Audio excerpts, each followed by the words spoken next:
Ah, Selamat ketemu kembali di review alat-alat. Hari ini kita belajar atau kita berbicara tentang TDS meter dan ya RO system aja ya. TDS meter dan RO system ya. TDS meter ini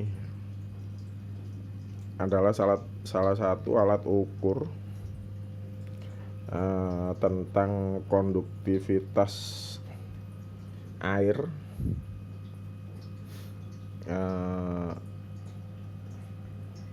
dalam satuan 1/1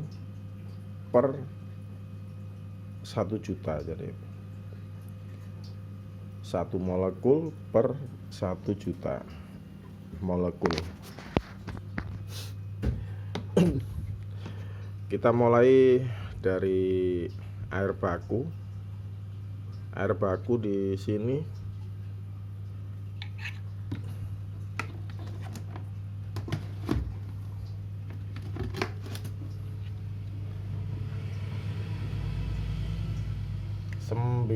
(98) molekul lumpur dan 1 juta air. Bacanya seperti itu, guys. Terus di sini karena kita nggak ada keran di situ, kita buka aja kali ya. Nah, di sini ini di jalur setelah 2 tabung ini terisi resin sebagai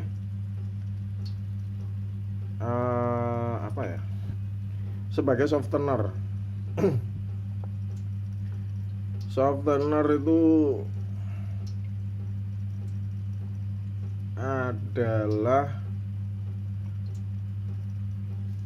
alat yang membuat hardness-nya air.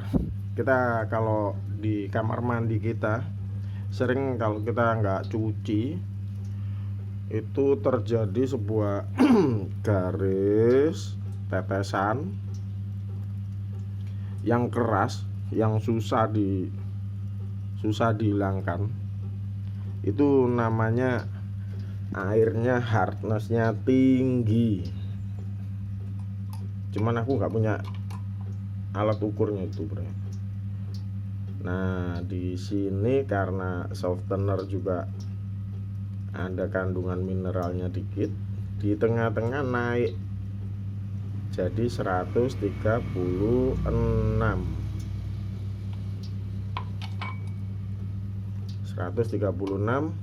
ppm. Tapi hardness-nya turun. Di sini difilter,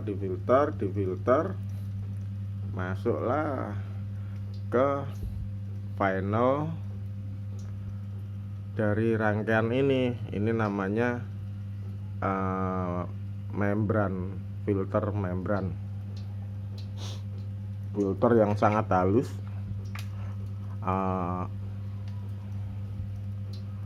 Konon data-datanya itu sih sampai ke level ion aja nggak bisa masuk,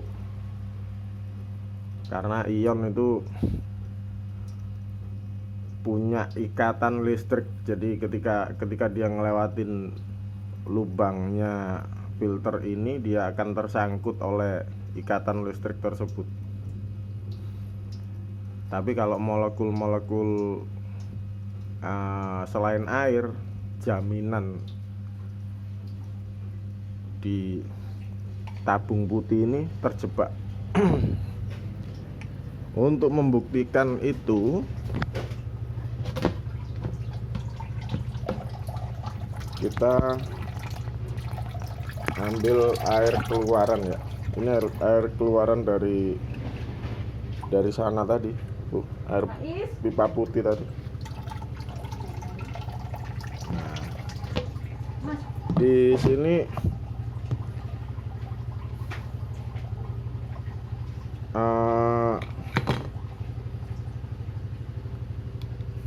kandungan dari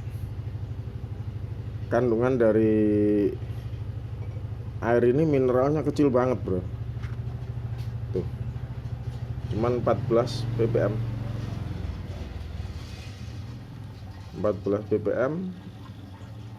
Dan 14 ppm ini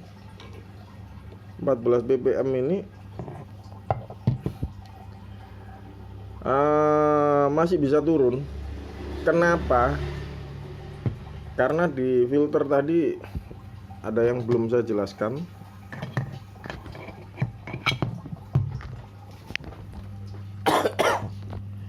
Di sini ini meningkatkan ion. Di sini ada granul-granul kan. Ini setelah air jadi masuk ke sini, masuk ke granul-granul ini. Granul-granul ini dia menimbulkan ya semacam ion yang diterima oleh air.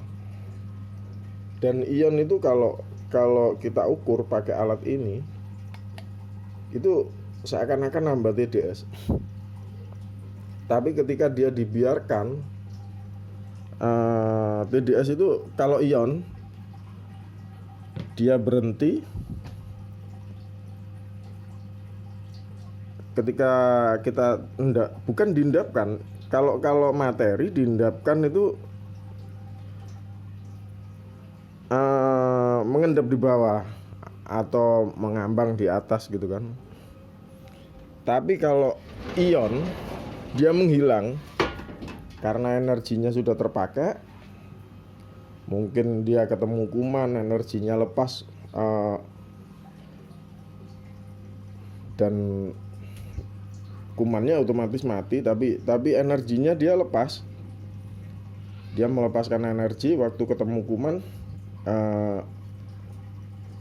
Si kuman mati, dia netral, udah nggak ada, dia semacam listrik.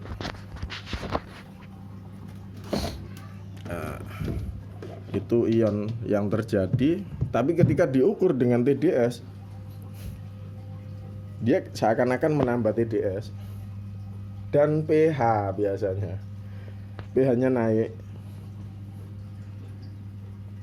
Itu salah satu bahasan kita hari ini. Terus di sini juga di sistem air minum keluarga kita ini juga ada yang namanya pembunuh kuman, guys. Tapi pembunuh kuman di sini sangat berbahaya kalau dilihat dengan mata telanjang. Karena udah berkali-kali mataku keluar daginya.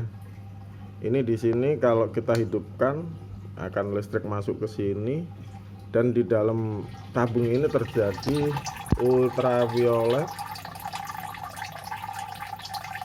Ultraviolet ini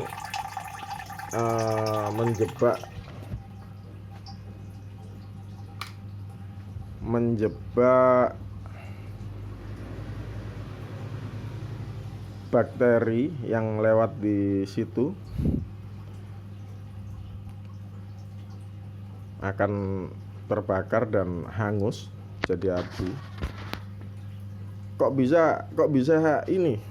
Kok bisa kita bilang ultraviolet bisa menghanguskan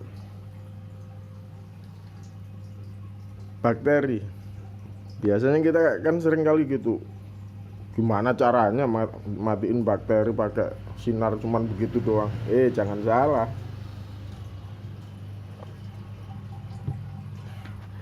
Itu ultraviolet, guys. Kan hanya semacam stick ini kan. Kalau kamu punya ultraviolet yang buat ikan akuarium lah, cobalah kamu genggam aja. Kamu genggam, nggak usah sampai rapat. Bukan digenggam gini ya, bukan digenggam gini. Tanganmu kelilingkan aja, hidupkan sebentar, jangan dilihat karena mata kita bisa sakit. Yang terjelek bisa buta. Kita gini kan, jarak antara itu tadi kira-kira 2 cm sama jari kita, 2 cm, 3 cm. Setelah itu coba dicium. Akan bau sate nanti. Kalau diteruskan kulit tangan kita pedih. Artinya apa? Artinya tangan kita kebakar. Itu tanpa sentuhan, hanya sinar yang soft tapi mematikan. Ya, itu bahasan kita tentang filter air dan TDS. Reverse osmosis dan TDS ya, TDS meter. Oke, see you, makasih.